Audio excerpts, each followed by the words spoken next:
इसी के बीच का नाम जीवन है। तो ये जीवन कैसा हो, ये विचारणीय है। तो इसमें 4 चरण है, इसके 4 भाग कर दिए।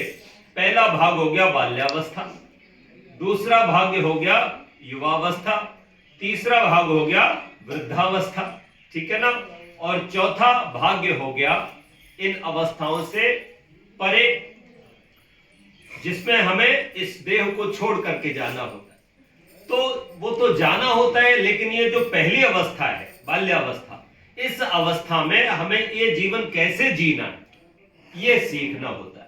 अब दिक्कत क्या है कि बाल्यावस्था में हमको आज हमारे माता पिता कह लो, चाहे हमारा समाज कह लो, चाहे हमारे गुरुजन कह लो, सब हमें एक ही शिक्षा देते हैं, और वो शिक्षा होती है धन, अर्थात कैसे ज्यादा से ज्यादा तुमको धनवान होना है, बस ये शिक्षा दी जा रही। मतलब बच्चों को विज्ञान पढ़ाया जाता है, आपने भी पढ़ा होगा, बताओ, आपने पढ़ा था ना, कॉस थीटा साइन थीटा पढ़े थे ना, ये किसी के काम आ रहे हैं क्या? मुझे बताओ, किसी के काम आ रहे हैं व्यवहार में? नहीं आ रहे। इसी तरह से तुमने भूगोल भी पढ़ा, तुमने इतिहास भी पढ़ा, है ना, हुमायूं कब पैदा हुआ, बाबर कब पैदा हुआ, ये भी किसी के काम नहीं आ रहे हैं। मैं निवेदन करूं कि बहुत सारी विद्याएं पढ़ते हो, सुबह से शाम पढ़ते हो, परीक्षा में पास होने के लिए, और पास इसलिए होने के लिए क्योंकि इंजीनियर बनना है, डॉक्टर बनना है, टीचर बनना है, ये बनना है, वो बनना है। पर मैंने पूछा क्यों बनना है, तो कहा कि ज्यादा से ज्यादा धनवान होना है, हमारे पास ज्यादा से ज्यादा भोग इकट्ठे हो। तो ये अच्छी बात है, इसमें बुरी बात कुछ नहीं है। वेद ने कहा कि वयम श्याम पतयो रहिणाम, हम सब धन और ऐश्वर्य के स्वामी जरूर हो, लेकिन एक विद्या उन्हें जो पढ़ानी थी वो नहीं पढ़ाई। वो कौन सी पढ़नी थी? वो पढ़नी थी कि बेटा धन तो कमाना है, लेकिन धन की एक पत्नी, धन की एक बहन है ना। विष्णु की 2 पत्नियां हैं। विष्णु कोई व्यक्ति नहीं है, विष्णु कोई ईश्वर का एक नाम है, जीवात्मा की भी संज्ञा हो सकती है। ये एक उपाधि है, जैसे गणपति उपाधि है, जैसे राष्ट्रपति उपाधि है, जैसे विधायक उपाधि है, जैसे सांसद उपाधि है ना। इसी तरह से विष्णु एक उपाधि। तो विष्णु वही होता है जिसके 2 पत्नियां होती हैं। पत्नियां का मतलब स्त्री मत लगा लेना, पत्नी का मतलब विशेषण है। एक का नाम है लक्ष्मी और एक का नाम है कीर्ति। तो जैसे हमारी 2 बहनें बैठी हुई हैं, है ना, ऐसे ये दोनों बहनें हैं। तो इन बहनों की विशेषता क्या है? लक्ष्मी जी कहती हैं कि बिना कीर्ति के नहीं रहूंगी, और कीर्ति कहती है कि बिना लक्ष्मी के नहीं रहूंगी।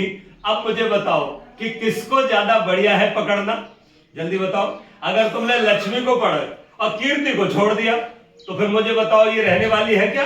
ये रहने वाली नहीं है, ये चली जाएगी। लेकिन अगर तुमने कीर्ति को पकड़ लिया तो कीर्ति बुला लेगी लक्ष्मी को कि तू आ जा, तेरे बिना मैं रहने वाली नहीं हूं। इसलिए जो गुरुकुल होते थे पहले, वो पहले ये पढ़ाते थे कि बेटा तुम्हें पहले कीर्ति को अर्जित करने का ध्यान करना है, अर्थात तुम्हारी कीर्ति, तुम्हारा यश, तुम्हारा मान, तुम्हारा सम्मान कैसे हो, वो विद्या सिखाते थे, वो व्यवहार सिखाते थे। और दूसरा, फिर वो लक्ष्मी को इसलिए नहीं सिखाते थे क्योंकि एक आ जाएगी तो वो तो आ ही जाएगी। बोलो आ जाएगी कि नहीं आ जाएगी? उसी तरह से जैसे एक बार 3 साधु थे और 3 साधु भिक्षा मांगने गए। एक दरवाजे पे पहुंचे तो एक देवी जी निकल के आई। देवी जी ने कहा तीनों साधुओं को देख करके, आइए आप लोगों का स्वागत है, बड़े भाग्य जो आप पधारे, हमारा घर पवित्र करो। तो तीनों साधु कहने लगे कि हमारी शर्तें रहती हैं तब हम घर में जाते हैं। बोले क्या शर्त है? बोले हमारी शर्त यह है कि हम में से कोई एक जाता है। तो बोले एक जाता है? बोले हाँ। तो फिर बोले कोई एक आ जाओ। बोले नहीं नहीं नहीं, पहले आप ही को ले जाना पड़ेगा, हम अपना परिचय दे रहे। बोले मेरा नाम धन है। बोले अच्छा। बोले इनका नाम सफलता है। और बोले इन तीसरे का नाम प्रेम है। अब देखो तुम किसको ले जाना चाहते हो? अब वो सोचने में पड़ गई। वो कहने लगे मैं अपने पति से पूछा, पति देव